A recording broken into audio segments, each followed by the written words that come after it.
I wish I had more people to push me. Uh-huh.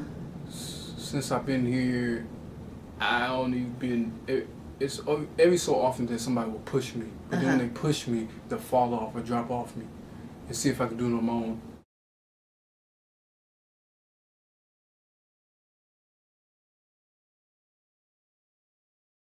Because I had a student a few years ago who was absolutely taken with Nietzsche. And he would write these papers that I would never let another student get away with, really, because they were just this incredibly dense, colorful, metaphorical pieces of work. But he knew what he was doing. He'd gotten that lower level of ability sort of under his belt, as it were. You know, he was able to speak as if he was talking to his mother, and that was fine. Right. And now that I've got that, let me give you this. And Right. of course, I love being on the receiving end of that too. Yeah. But the problem is we have to also Right. think about what we want from our students in terms Yeah. of where they are in their educational program and what we have to offer.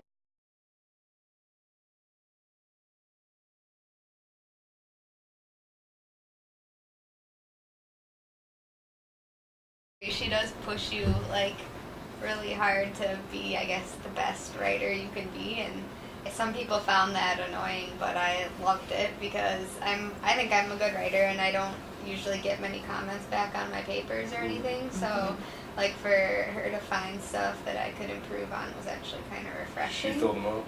Yeah, I usually she get filled papers them back up, and yeah. was like, oh, this is a good job, and then like that's it, and you're like, well, okay. Like, Yeah. I mean, I guess it was okay for your class, but can't you like give me something more? But yeah, she wrote a lot in her papers, and I really liked it because being a good writer and being in some of the classes where I guess you're with some people that writing's not their strong point, it's hard for the teacher to give you as much feedback because they don't want to go harder on you or whatever. But I kind of like being pushed like that just because I'm not used to it, and it really, I felt like it helped a lot.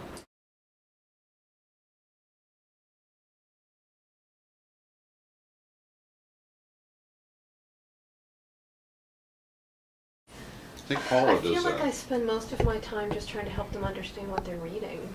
And if I could get to the point where they could play with it like that, that would be great. But you know, we have mostly 100-level classes. I assign fairly difficult material. And I've tried the Barbara Woolvard, have them do writing, you know, encounter the text before they come into class thing, and I found it to be pointless. Because they just couldn't understand. You can't, it's hard, you can't write about something you literally don't understand. Yeah. So I really struggle with that.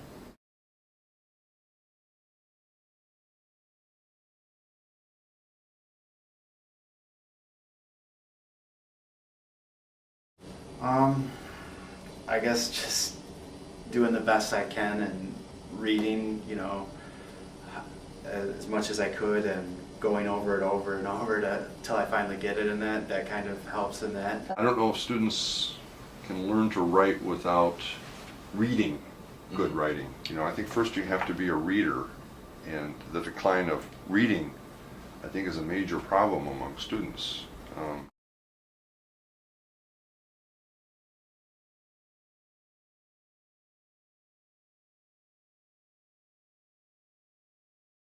I think, like you said, essays are just so much pressure Yeah.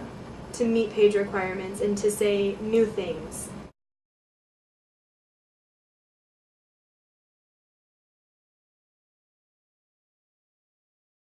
Probably the most challenging would be if there would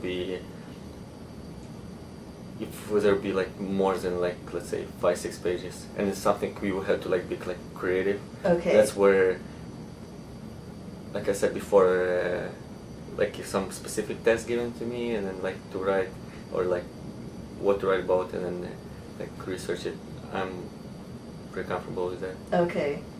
But like creating writing, and then especially if you need to get numbers, that's where I have Numbers trouble. of pages? Yes. Yes, and the synthesizing I think is an important Yes. part of it, because I find that they have some difficulty.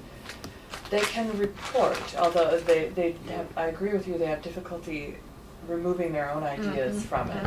But if they get to that point, they can report, and they almost write it as a book report. And I say to them, don't write it as a book. It's not like you're taking one article and reporting what that person said, and then another article and reporting. They have to be. You are meant to understand it and synthesize, Put it them together. together. So if several different sources talk about Find the one common idea, yes, you Yeah. report, you discuss that idea, and then you cite all of the sources that reflected that idea, and that seems to be really challenging.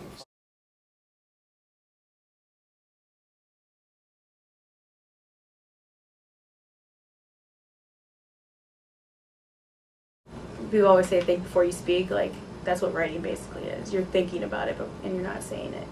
So that's writing's very important to me. I think writing, depending on what the professor intends for it to be used as, it either makes the student, like you said, really think about what's being presented, or I think there are times when you can get a really good grade simply by restating what the professors have stated. And I think that's where that game aspect comes in, that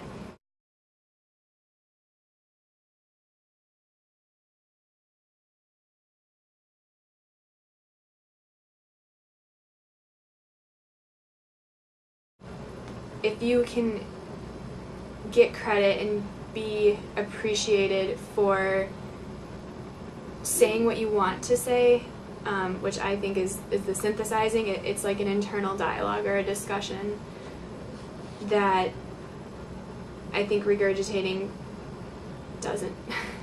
You're not really thinking any new or original thoughts.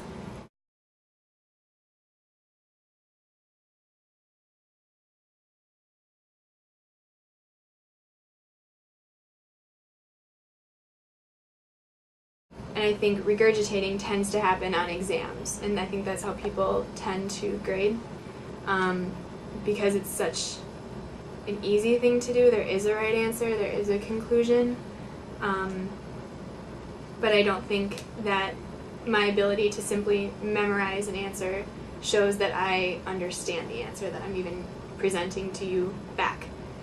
I'm just a parrot, basically.